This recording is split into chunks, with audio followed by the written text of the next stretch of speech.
Yes, and a very warm welcome to all of you, wherever you might be watching us. It is 11:46 Central Time here in the United States. It's 7:47 East African Time. Very nice to have you on. I'm back now downstairs on my regular desk. Walter Nyambane is off and is upstairs watching the show. So it's very good to have you all. Let's get to talk about politics today. We're going to dissect the current political environment in the United States, something that we haven't done in a while. But we all know that in the next, within 60 days, we'll be going to the elections. And I think we thought it's very nice for us here at KDRTV to start engaging in a very constructive conversation around the politics of the United States and how that affects not just the people in the United States, but how it affects the people all around the world. So today we're going to engage this conversation with political experts who from different backgrounds. So I'm going to bring them on the screen here so that we start the conversation. So I'm going to have them introduce themselves, beginning from my far right and my good friend there, Masibo. Yeah, thank you so much for having us here, Jeremiah. I'm Professor Masibo Lumala from Purdue University, where I'm in the School of Communication. I teach intercultural communication, global public relations. I'm involved in gender advocacy and campaigns. Back in Kenya, I'm a senior lecturer at Moi University. Thank you. Oh, very good to us to have you here. Professor Masibo Lumala is joining us from somewhere in Indianapolis. So good to have you. And then at the center, we have Professor Wanjala Nasongo.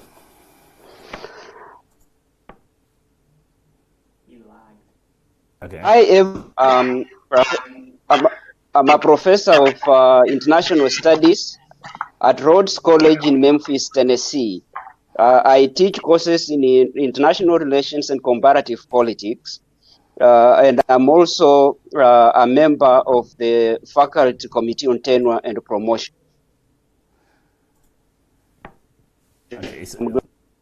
Okay.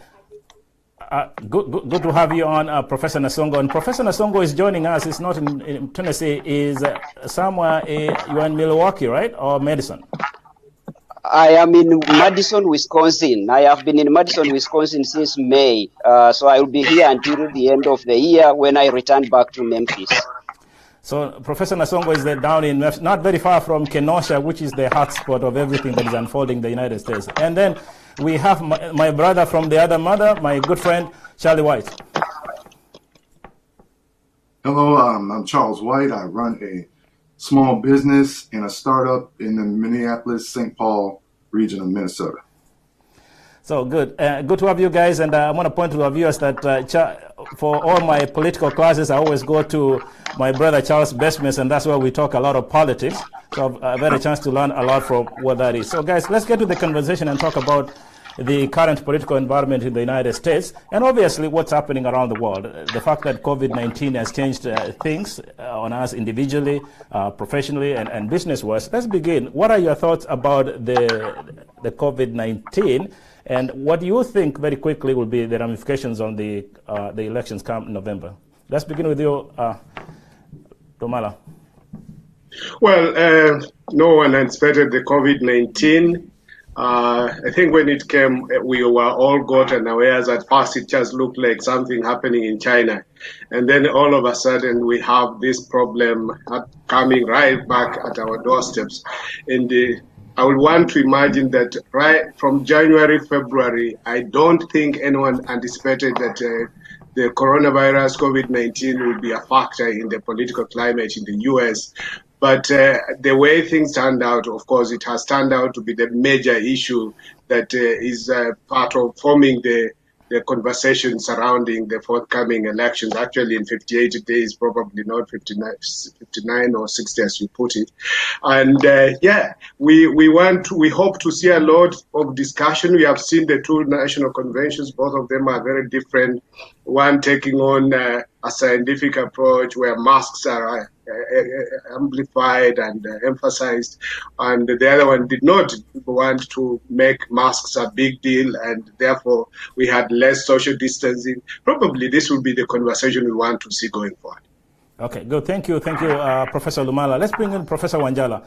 Do we have Professor Wanjala on? I think Professor Wanjala is muted somehow. Let's go to Charlie. Charlie, this is where you were born. You've grown. COVID-19 has changed things. Obviously, you and I have conversations, a lot of conversation in the basements. What are your thoughts of COVID-19, and what do you think with the impacts on the coming elections? Well, as far as COVID-19, it obviously has changed the world as we know it.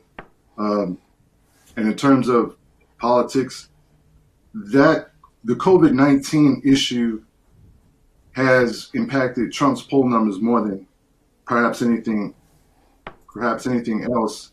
And as usual, it's managed to become politicized,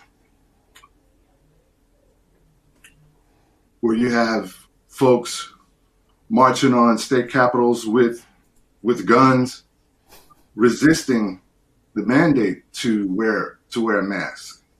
So in some cases, it perhaps has emboldened Trump's base in terms of COVID instead of how many deaths. Okay. Good. Thank you, Charlie.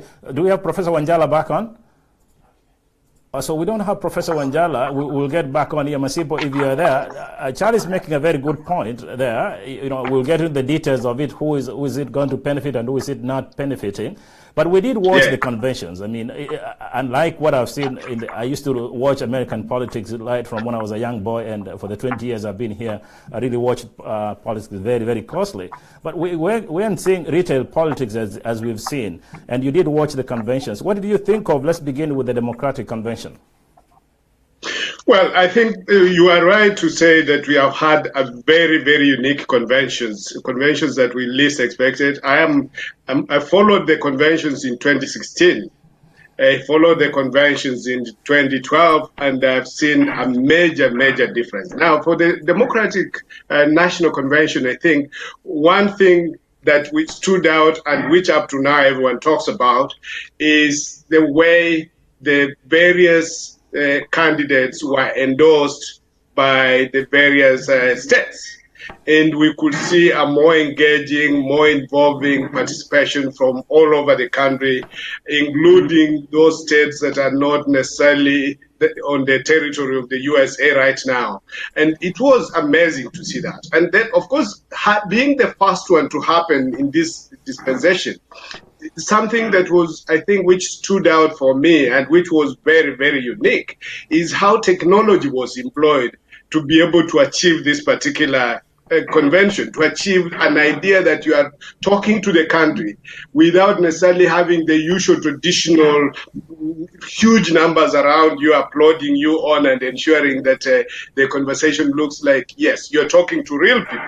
But it turned out to be very well done, other than a few hiccups here and there in terms of delays, in terms of who is speaking what. The focus, I think, was maintained. We saw Joe Biden being presented as a humane person, a person who has empathy, who is compassionate, who has feelings. He has gone through all these trials, and he was presented as that person who will take the U.S. out of the current crisis. He was presented as the person who has the alternative way of dealing with a pandemic similar to what we have just experienced this year. So that's how what seemed to come out. He was presented as a family man, a man who cares about the ordinary person, who has interacted, and that his 47 years of experience in politics was going to inform and more uniting, like the theme that ran was Uniting America. So you can see a more comprehensive approach towards national unity and towards dealing with the current crisis and dealing with race issues and all that. So that came out very clearly in the NDC. To get back, Professor Wanjala, may I have Charles back on? So, Charles, most of our people watching, including myself, we didn't grow up with the kind of politics we're seeing here. But the issue, what we do know is that politics is local. Right? We can talk all we want to talk about, but in all matters is that politics is local, as simple as that. We might have 330 plus people in the United States, but still that doesn't make a winning argument. It really matters how we appeal to particular or segments of the American population. Now, having watched the Democratic Convention, what was your quick takeaway from that convention? My impression was that it was not as hopeful as in the past. There was the usual sort of multicultural festivities in terms of inclusion, but not as hopeful as in the past. And in a couple of occasions, we were given stark warnings that if we don't get this right, this could very well threaten our democracy. You get that point where Charlie is saying, Masibo, right? It wasn't as hopeful as really we used to. And recall the times in the United States when you are talking about Bill Clinton, very, very energizing guy, right? Very eloquent. And then there came the times of our brother Barack Obama with an inspirational, yes, we can. But with all due respect, and Charles is making a good point, unless you appeal to the emotions of a particular segment of the population, which we know politics is emotive, still, the Democrats have a challenge. Being that they are up against an incumbent, it's inevitable that they will have that kind of challenge. But I think the packaging that is surrounding the Democratic Party right now is based on two. I think I'll look at it from 2 points. That the first point is touching about how to unite America, right? So the question of race is really playing out in these elections. And then the other question that will be is playing out is the pandemic. How do we involve science? How do we ensure that we are making decisions that are informed by science? So to the best of my understanding, I think, yes, the Democrats are up against an uphill task, but as things stand now, we know that Biden is ahead by about 53% to President Trump's 40-something. So there's a slight difference, and I think the country's there was no significant change in terms of rating after the two conventions. And I think that's the point that I'm seeing here. Showed that really the gap is really come close. It's 49-47. So Biden is 49 and Trump is 47. That is statistically troubling for the Democrats. So we have Professor Nasongo back on. Professor Nasongo, if you don't mind, we'll bring you to speed, and we apologize for the technical hiccup. So, and you're a professor of politics. You teach comparative politics. In a moment, what do you think of the COVID-19? How has it affected the political environment in the United States? And then give you an extra minute to talk about your thoughts of the Democratic Convention. Thank you very much, Dr. Okari. Of course, COVID-19 has upended the nature of our lives across the globe, and it has major consequences for the elections in the US that are coming up in November. First, you have now the debate about the possibilities of mail-in voting. With the opposition, the Democrats arguing the case for facilitating mail-in voting, while the Republicans are very much against it. In fact, they have gone so far as to try to prevent the USPS, the United States Postal Services, to handicap them in terms of their capacity to move mail. So that is highly problematic. In fact, according to the Pew Research Center, about 50% of the U.S. electorate is to have difficulties in voting. And this has major consequences for the Democrats, because the majority of their supporters are the ones who are likely not to be able to vote in the event that voting becomes very difficult. So the question of how many will stay away because of inability to vote becomes very problematic for the opposition party. In terms of the convention, what I could add, I got a bit of what Professor Rumala was talking about. My only addition will be the differences between the two. The Democrats seem to have been very well prepared about this virtual convention. The Republicans were not, because remember, for a long time, President Trump was interested in holding this thing physically in Carolina, and then they shifted to Florida before the COVID conditions were determined that they could not allow in-person gatherings. So the Democrats were much more prepared with the virtual convention than the Republicans, and it showed. And for me, a major difference between the two was the manner in which women were elevated in the Democratic Convention. All the MCs were ladies. Eva Longoria, Kerry Washington, and so on. So it was very different and very well organized. When you look at the Republican convention one, it was not. In fact, it appeared as though there was no MC. So they tended to be much more disorganized. The message was quite stringent in terms of how angry it was. And so I think it has it emanates from the fact that the Democrats had time to plan for their virtual convention. The Republicans did not have, and therefore they were reacting on the basis of what the Democrats had done. Whilst I have you there, Professor Nasongo, I want to bring on Charlie in a moment here, but I want to stick to you for a moment. For our viewers, particularly those who are watching from other parts of the world, Africa especially, may not understand really what the politics of America means. When you're talking about demographically, the Republicans have their targeted population. The Democrats do so as well. And then when you're thinking about this from a strategic standpoint, right, did you really think the Democrats were able to appeal to their targeted population? And for our viewers, who do you think are the targeted population for the Democrats? Okay, thank you very much. For the Democrats, their main targeted population, of course,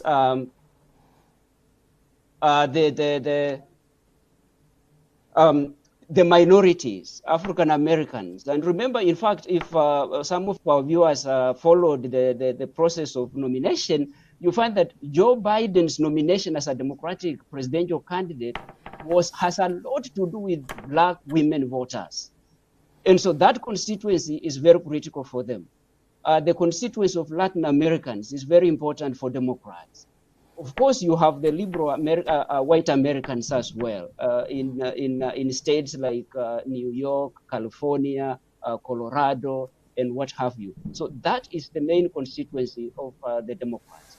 While states that tend to be much more rural, Dakota, Wyoming, Texas, Nebraska, and so on, those are largely conservative states that tend to vote Republican. Okay. Good point, Professor. Now, I'm bringing in Charlie here. I'll get to you in a moment. Get to Charlie here. You know, we are talking about minorities, right? And those of us talking about minorities, we're talking about the immigrants included. You are talking about, for example, over 11 million undocumented immigrants in the U.S. who are potentially not going to vote. You are talking about a good percentage of people who are residents who are not going to vote. That really leaves the immigrant population almost really not very many numbers. But let's focus more on especially African Americans, and you and I have had this lot conversation. Share with our brothers and sisters who may not understand really what the African Americans care about. For a long time, the African Americans had no reason to vote. During the Obama time, they had a reason to vote. Do they really have a reason to vote this time? We have a reason to vote just like anybody else. Like any other group, we have human rights issues and so on.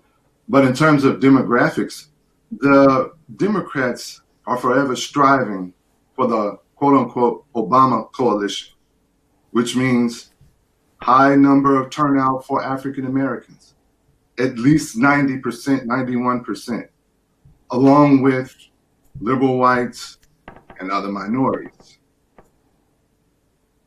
That's been hard to maintain. That's been hard to re-erect, in other words. That's the main challenge for Democrats, is to build and hold that coalition together. Okay, good, thank you. So, Masipa, I know you wanted to add on to the same, but as you do so, let's also move forward and focus on the Republicans. Strategically, did they really appeal, did they pass the message well to their target audience? I just wanted to say that, as Nasongo was pointing out in terms of the target audience, I think apart from just the traditional Democrats that the NDC focused on, they also wanted to reach out to the Republicans. And you saw a number of Republican former governors and a number of other senior Republicans being able to endorse Joe Biden. Then I think the nexus between the two people can also be captured in terms of two people. One, George Floyd's brother spoke at the NDC, at the Democratic Convention, while we had this couple who are having guns at against the demonstrators outside the house, speaking at the Republican Party. So that when you look at those two, you can see where the focus was. One, Biden is saying, "I'm with you in all this," and on the other hand, you are having the Republican Party coming out strongly and saying, "We allow guns." Carry the guns wherever you go. Don't worry, we are with you on this. And you can see that a clear play in terms of difference.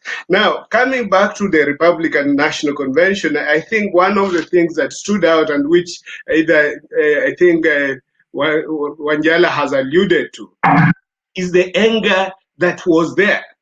To some degree, really, some of the speakers, including President Trump's son, spoke passionately, yes, but you could, when he was speaking, I could hardly believe he was talking about his father. He had no connection between himself and the father. Then you notice that the Trump family played a major role throughout the Republican convention. You could see like they overshadowed everybody else, including the last day when the daughter was able to introduce the father, but doing it in a way that you can see the humility was actually missing. On the Republican convention, the takeaway was, I think the wife to the president did a better job in bringing out a picture of Donald rather than President Trump. And we saw a more humanizing way of the current pandemic crisis that we are facing. We saw a situation where she talks about COVID-19. She empathized with the families that had lost their loved ones. And so to that degree, I think that she stood out as a lone voice within the Republican Party, considering that this was happening against a backdrop of people wearing masks, and we did not see a single person at the RNC, except for a small clip. It just rushed through the screen. There was only one person, I think, who had a mask. So, yeah, a big difference there. So, interesting view there. Don't forget that First Lady is an immigrant in the country, so it could be an issue. But the Democrats are known to be very inclusive, whatever you define as minorities here in the United States. But the Republicans, in as much as, depending on your political persuasion, they also had a very good point to make. Moving the convention to the White House was strategically intended. And I recall in the president's acceptance speech, he did say, look, this is our building. We are here. We own it, right? Whatever he called we, he's saying we are the center of power and we're not going to let this go. We need our country back. Wherever they're bringing the country back from doesn't matter. The point is we are here. We don't want it to go away. Professor Nasongo. In my view, that is a huge problem. Okay. Because the White House belongs to the people, and it is not supposed to be used for any partisan purposes. In fact, it violates an act of Congress called the Hatch Act, that you cannot use federal property for partisan politics. And that there is a huge problem for me. Not for me, but in terms of the fairness of the political process. So by doing so, they are undermining the very essence of the institutions of democracy in this country. So that is a highly problematic. And I would like to add on to what Lumala was mentioning about the speeches, the domination of the RNC by the Trump family. I mean, what message does it send? When one convention, it has given women a chance to be the ones who are headlining as hosts is dominated by the president's own son. So the notion of ownership, the notion of proprietary rights on the White House, for me that is problematic, and it leads us to conclude about what the personality of the current president is in terms of how he perceives political processes, political institutions, including elections and what have you. very religious, regardless of what the issues of the day are. There are those ones who do so. Charlie, I'm going to bring you in here.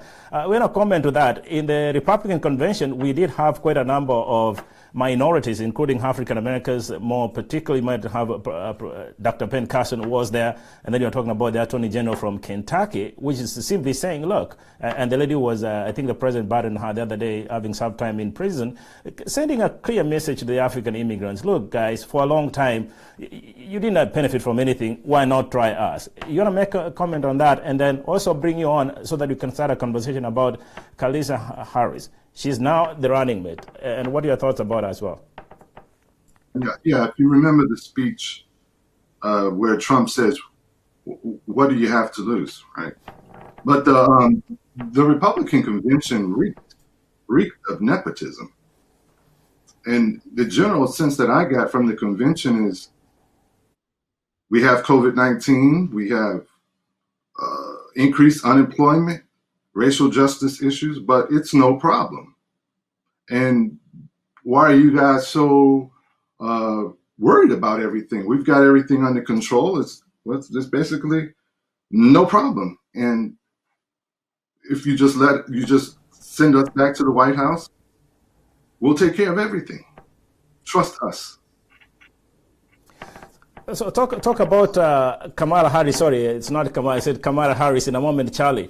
So I know there's excitement about her appointment. There are a lot of people who are saying, oh, look, there's a possibility of here the United States having the first sitting vice president.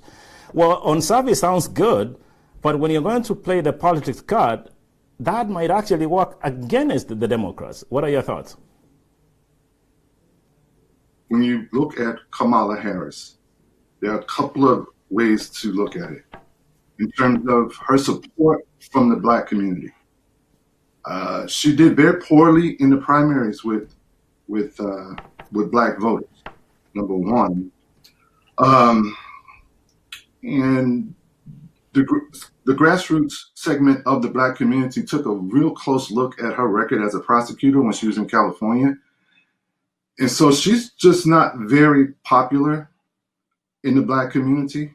I think that the Democratic Party might have overlooked that and went for symbolism. And number two, I'm curious because I'm looking at the relative lack of excitement from white female voters. Yes. And if you look at the history, there's been a history of resentment towards Black women when it comes to white women. And I'm anxious to see if that the appointment of a Black female as vice president will affect votes in terms of white females. So thank you, Charlie. Masibo, I'm going to bring you in. This is very interesting. And I recall last time when we had the elections, and I remember having a conversation with friends and talking about the competition between Hillary Clinton and Trump. And honestly, I had a very hard time seeing how Hillary Clinton was going to win, quite frankly. And did it surprise me that happened? I know most of our viewers would not like that comment, but it's just what it is, right? To your point, politics is emotive. That's what it is. Politics is local. There are people who are going to say these are defining times in our history, right? We're just about, for the first time in the history of this nation, since 1776, potentially electing a 77-year-old man with a Black woman who could potentially make history. And Charlie is making a very good point. The silence from the white women says a lot, and that could really be detrimental come November for the Democrats. Masimbo.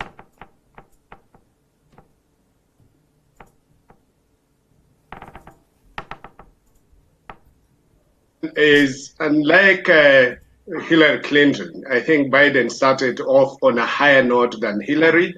But more importantly, I think from a gender perspective, I feel that Biden made a very good call early enough to say, whether I win this nomination or not, if I win, whoever will be my running mate is going to be a woman. That was a first, which was very important. The second thing that we must realize and appreciate here is that much as Kamala Harris may not have had the necessary experience, I know, having worked as an attorney general in California, and bringing on board the very fact that she's a woman and she's bringing in this lots of experience on her hands, I think that really is enriching the ticket in terms of, one, gender balance, because this is the closest, like you say, we may have a first black colored woman on a major ticket running. If what she will bring on board is also the bit about the youthfulness. Because one of the things that I think Sanders had was that he had this popularity with the young people, and probably it was going to be a problem. So whereas Biden is likely to bring on the elderly persons, and you will notice that quite a number of veterans now feel like tagging Joe Biden as the sleepy Joe that did not work. And I think you will realize the president has stopped using that phrase since then. The idea is that he seems to be attracting people who are slightly older, and I'm sure he is going to attract suburban women as well.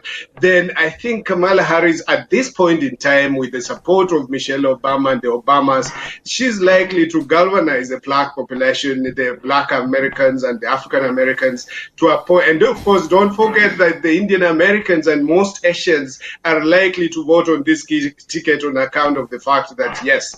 But as you said earlier, it is not cast in stone. We have had a number of black speakers, including those ones who even criticized Joe Biden for that little remark about, if you can't vote for me, you ain't black enough. So you have a scenario where we may have a situation where the black vote is going to be the decisive factor in these elections in 2020. Okay, thank you, Masibo. Wanjala, I want to bring you want to add on to this, but again, regardless of where you look at it, we're talking about politics in the United States and the ramification of what it is, but in all truthness, it should be a very inspirational story, particularly for the black women. And I want to pause for a moment and make an apology to our viewers.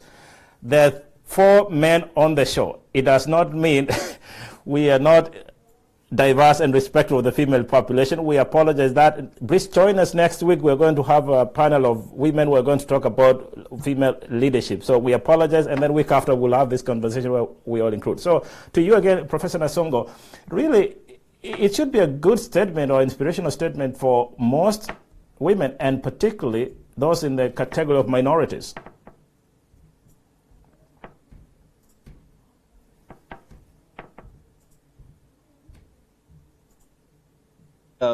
Kamala Harris having had no support or failed to garner support among the blacks. I don't think we have any basis of concluding that, because Kamala dropped out of the presidential race before the first ever nomination process in Iowa. So we don't know how it will have come down. That is one. Number two, as a vice presidential running mate, the selection, the nomination of a vice presidential candidate on the part of a presidential candidate is premised on 3 factors. Number 1, on experience. Number 2, on ideology. And number 3, on geography. So first, on experience, Kamala's experience as a prosecutor, her experience as a senator, her experience as Attorney General of California, they are perfect. They are very good, and they add up in terms of her role that she's going to play as vice president, and also in her capacity to debate and campaign for the ticket. I think there is no question about that. On the question of ideology, normally a vice president is chosen on the basis of balancing the ticket in terms of what has come to be known as the moderates versus the progressives. So you have the progressive wing of the Democratic Party, and you have the moderate wing. The moderate wing here is represented very well by the progressives are individuals like Bernie Sanders, like the senator from Massachusetts, who was also running for president, and so on and so forth. So those ones have failed they have failed marginalized in the party. The nomination of Kamala Harris is supposed to actually bring them back in. She is not too progressive when you compare with people like Ocasio-Cortez, but she reads that, and I think they are ameliorated in a particular way. So that's fine. Finally, on the question of geography, the geographical factor in nominating a vice president has to do with what the vice president will bring to the party in terms of winning states. That is why Amy Klobuchar was a front runner at the very beginning, that you could bring Minnesota. You see the point, which is a swing state. But Kamala Harris is from California. California is 120% Democratic. Whoever is nominated of the Democratic Party is going to win California. You see the point? So in terms of geography, she brings nothing. And perhaps that is why some of the constituencies within the Democratic Party are dissatisfied with her. Number two, or another key issue that has implications for the outcome, is the fact that Joe Biden is a very old man. If he wins the election, he will be the oldest president to be sworn in on January 20 next year.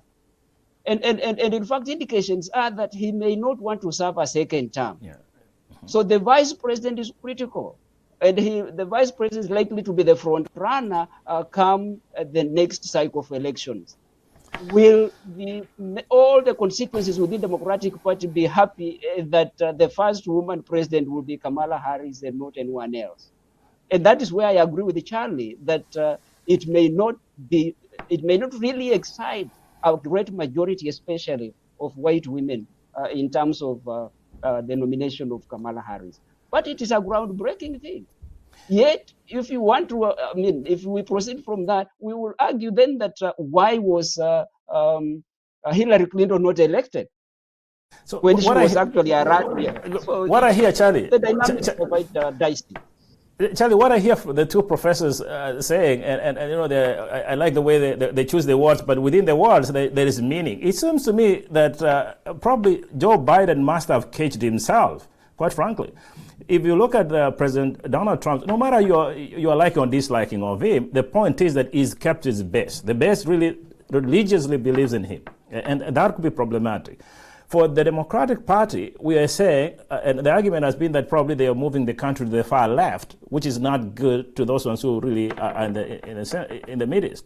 If you compare the alternative, you're looking at Kamala Harris and you're looking at Mike Pence, where our brother is in Indiana. There are those ones in the Republican Party who will say, look, yes, Trump, I have issues with him, but in the event that this happens, who would I rather have? Would I rather have Kamala Harris or would I rather have Mike Pence? Add on to that, and then to you, what do you think would be the winning argument? What are the two issues you think would be the winning for especially the Democratic Party and Republican Party? Winning argument in terms of the vice presidential pick? Yes. What are the issues? What are the issues you think that will define the elections? Well, if you want to talk about Republicans, I think Trump is loyal to his base.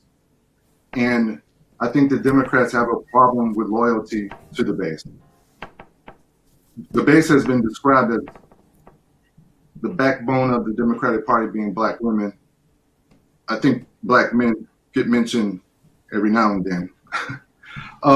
But I think that the Democrats have to find a way to get the black vote 91, 93%, or else there's going to be serious consequences.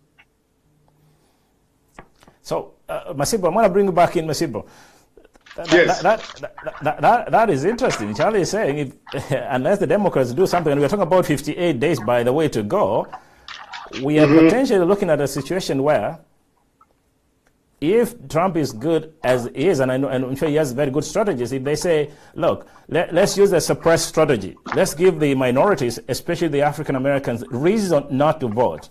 If we can ensure that there's a 2% drop, that use that strategy where at least 2% of African Americans don't vote, and then he goes to small town America, and as we said, politics is local, excites the base, which is very loyal to him, brings it up by 3%, he wins the election. To you, what do you think are the two issues they should be focusing? I think from where I stand, there are two things here. I agree that, yes, we need to ensure everyone votes.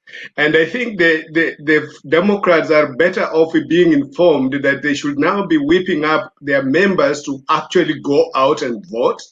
on the 3rd and not think that the mail voting will be the only solution.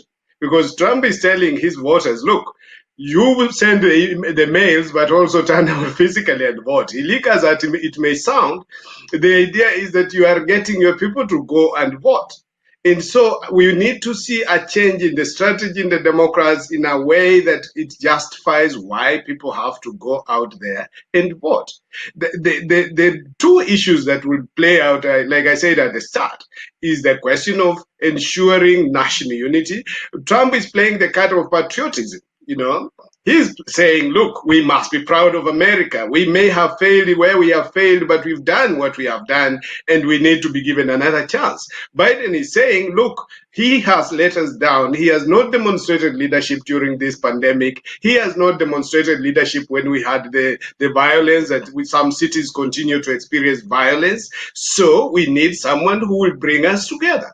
And so it depends on who will the Americans believe. Do we want to go the idea of we need a peaceful country, we need a more cohesive country, or do we want the idea of bringing in the federal forces to ensure that peace is restored, and so regardless of what happens? That's one. The second thing are the women.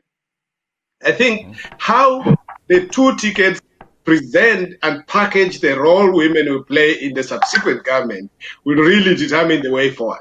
Because I know that there was this story of saying, look, if you elect the Democrats, they are going to your suburban areas and they are going to sell your homes and you'll not be at peace. But then we know that it's the middle class women who actually determine, the working women, who will determine where this vote goes. And so how much does the Democrats want to use the Kamala Harris appearance on the scene to ensure that they are able to galvanize the women vote, whether blacks and whites or Latinos and Hispanics and all that? I think that is going to be really an important thing. And you saw at the RNC, one of the speakers passionately talks about how the Republican Party has given over 70% of the positions to women. I think the whole question is, what will be the role of women in this election? So I'm going to bring you good point there. I'm going to bring you in, Professor Nasongo. You want to add on to you, what are the two main, for a long time people used to talk about it's economy, is the economy stupid. But today we are talking about the coronavirus, right? We are talking about the George Floyd. We're talking about the struggle down in Kenosha and across the country. But what are the two winning arguments or issues that you think will win the elections? And then lead us to the next subtopic before we finish the conversation. Do the comparative analysis. Looking at America as is today and what we've known it from years ago, where does it stand right now as a moral leader in the world? Thank you very much, Dr. Okari. With regard to the issues, right, let me react to a point that was made with regard to Trump having really kept his base. Yes, he has kept his base very excited, very engaged. But the mistake he has made is that once you win an election as president, you are supposed to bring people together. You are the president of the entire country, not the president of your base. So that's a mistake he made, that he did not try to build bridges. He, in fact, hunkered down on his base. And that does not win elections. Elections in the US are won by so-called independents, who's the swing voters. So if you don't appeal to those ones, I think you have a problem. That is where Trump has a problem. But the major issue of the election, if you look at the research that has been done, and this is consistent with the historical happenings in this country, elections are won or lost on the basis of the economy, right? Any government that is in power where the economy is doing badly, it is almost always replaced at the ballot box. And fortunately for Trump, at the beginning of this year, the economy was doing very well. And I think Trump was poised to win re-election with just a little struggle. But with the outbreak of the pandemic, the economy has gone haywire. So many millions of people have lost jobs. There is the highest number of unemployment applications than ever before. So that is a huge problem. That and plus the question of how the COVID-19 issue has been mishandled by the government I think is a huge issue that is likely to impact and is impacting the election choices on the part of the electorate. And so, according to available empirical evidence, the greatest issue, therefore, is the economy. The second one is healthcare. The third issue is the Supreme Court appointments. And that is where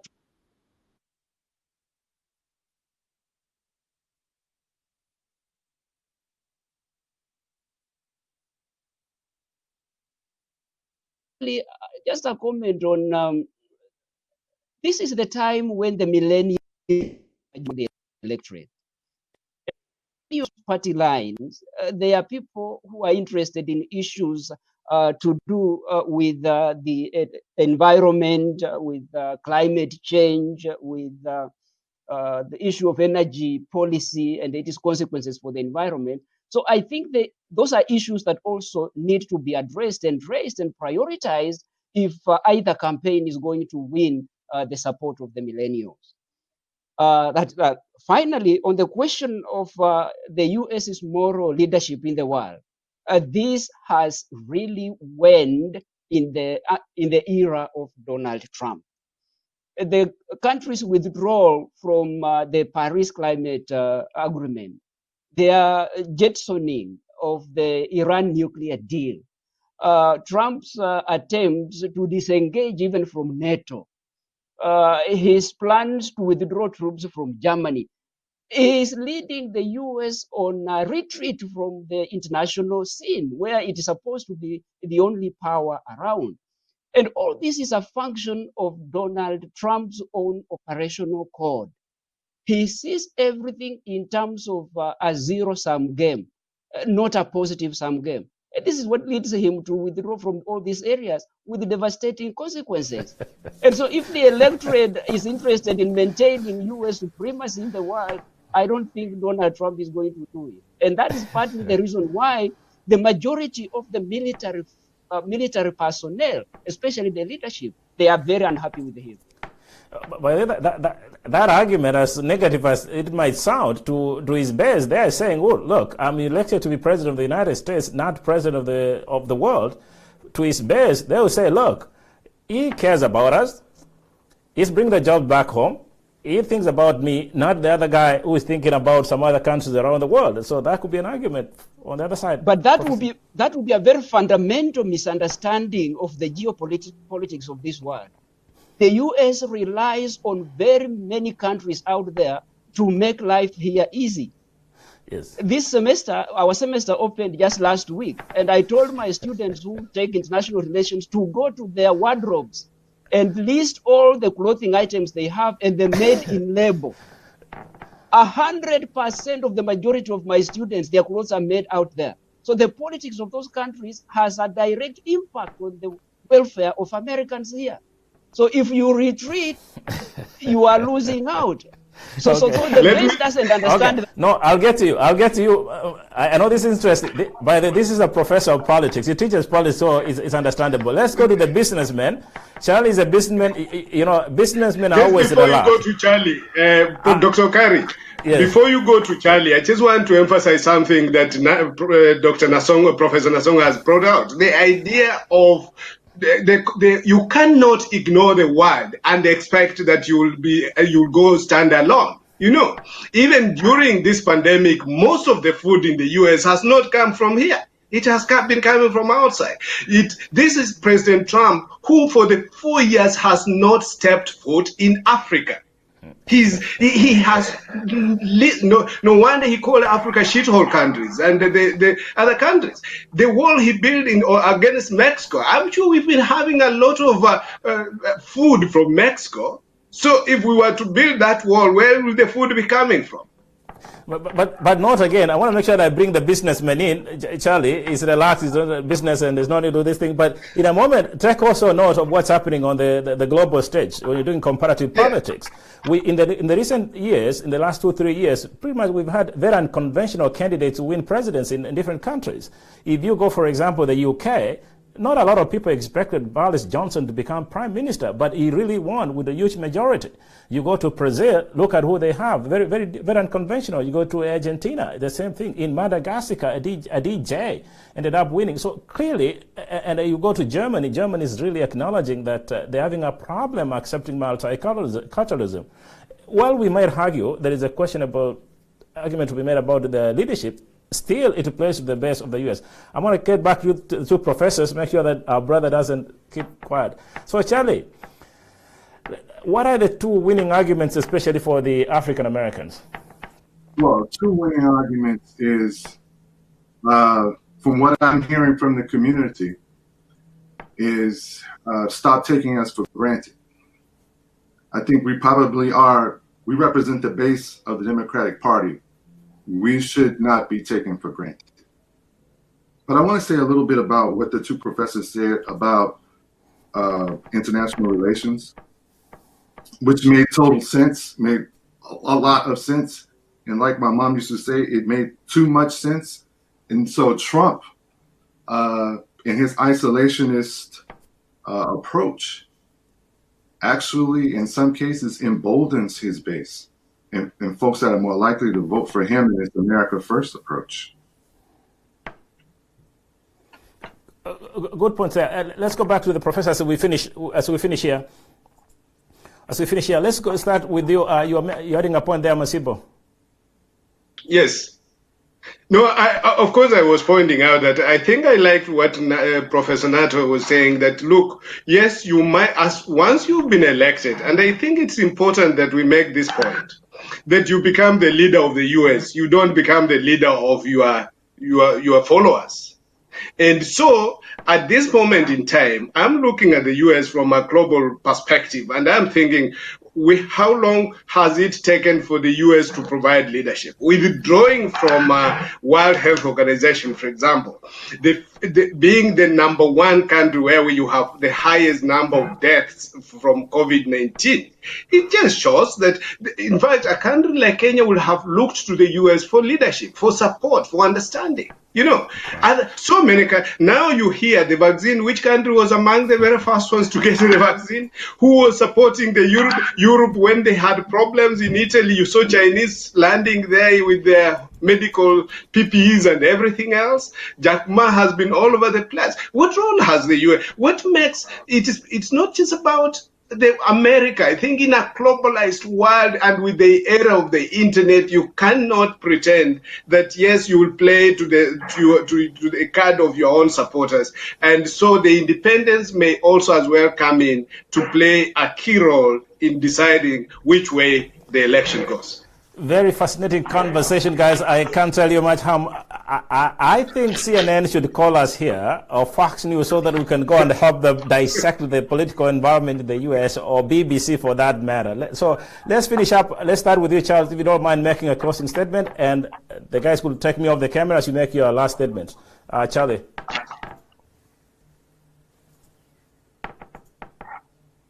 Myself talking with you guys. But to speak to our mostly African audience, as a Black American, I'll say for us that whether we want to admit it or not, we all long for a connection with Africa and Africans. Instinctively, we know that we should be working together more and doing more for each other. I looked at a quote the other day. It says, when is the best time to plant a tree? That's 20 years ago. And so we should have been working together long before now. But the second best time to plant a tree is now. And I think that what Jeremiah here has put together now is a good step. Okay. Oh, very good. Thank you. Thank you, Charlie. Thank you. I can't tell enough how much I spend a lot of time in that. Where Charlie is, we spend a lot of times in the evenings talking politics until 3 in the morning. Sometimes I end up sleeping on his couch. So I do that. But he's making a very good point, actually, which we didn't talk about. Hopefully we come back to talk about it.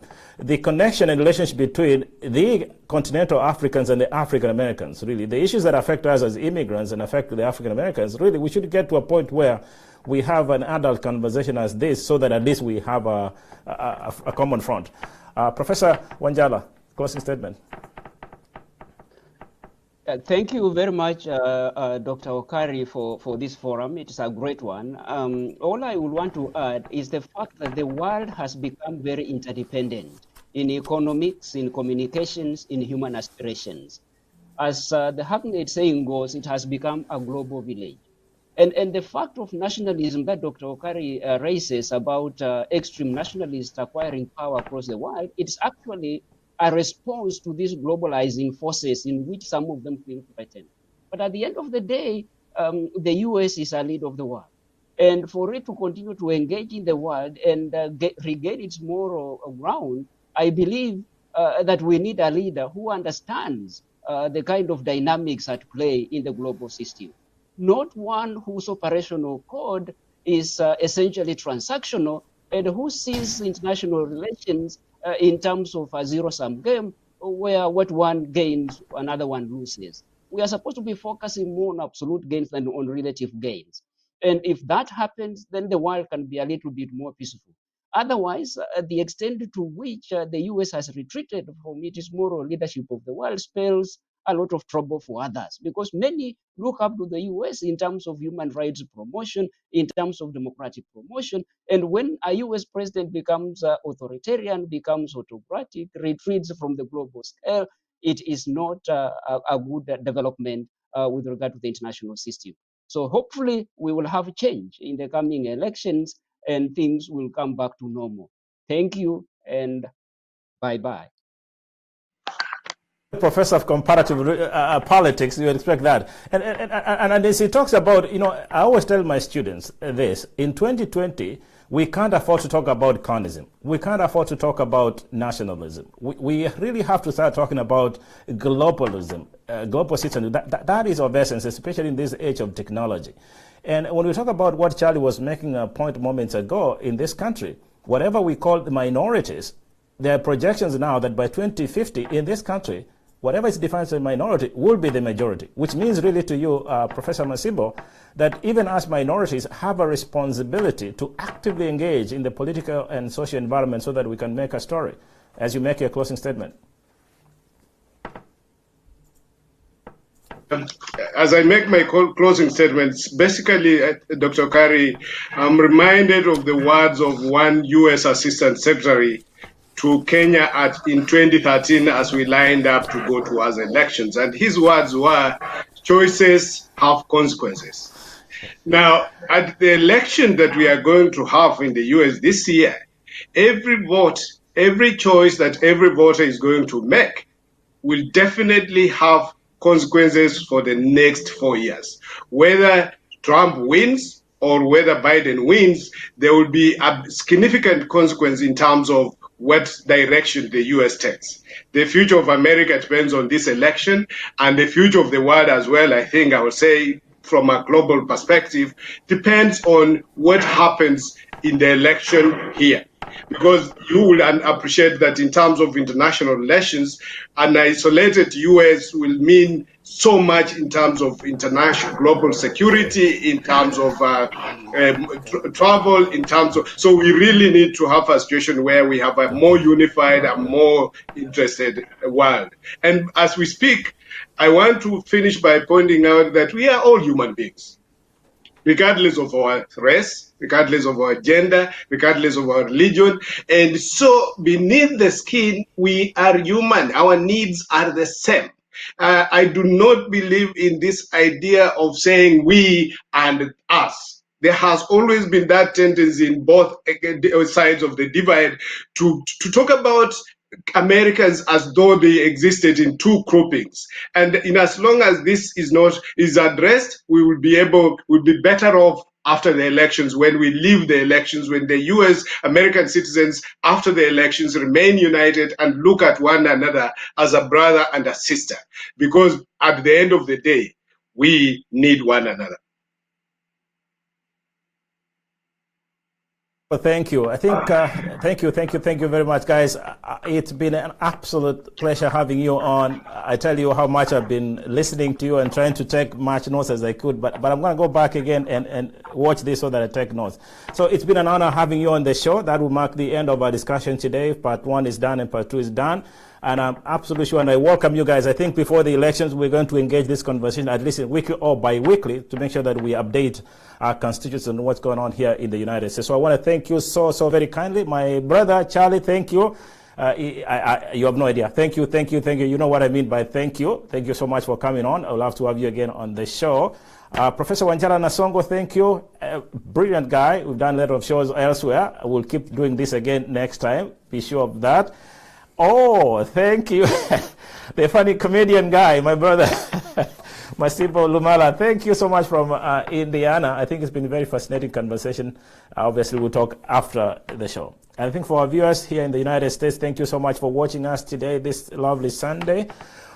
We welcome you for another edition next week. The question perhaps for next week will be, what do employers really want? So especially for those ones in the minorities who are looking for jobs, we have career experts who will come on the show to talk about what it really means to look for a job and maintain that job and grow in that particular environment. So we'll be talking about resumes and how you grow in a different environment. That will be next week, same time here on KDRTV. 2 weeks later, we'll be focusing on the Judicial Service Commission of Kenya. We did have a good conversation with our brother Walter Mongale, who is upstairs, talking about what government is doing. We'll also be focusing on that part as well. So for Friends of Kenya, please join us in 2 weeks' time when we bring on the brilliant and incredible Dolphin Alego, who is also a magistrate, the senior magistrate in Kakamega, Western Kenya, when she gives us insights into the High Commission, the Judicial Commission of Kenya. That will be in 2 weeks' time. But for now, before you up out, please go to our Facebook page, like us and comment, give us feedback. We want to improve. And then go to YouTube, subscribe. It's easy. Just go click there and you're part of us. You'll get updates from our end. And then go to Twitter on the handle. Please follow us for all updates in the future events. Again, it's been a pleasure having you today, this lovely Sunday afternoon here in Central Time in the US, and those ones in Kenya who are going to bed or East Africa. Thank you. We'll see you again next week here, Sunday on KDRTV. Thank you.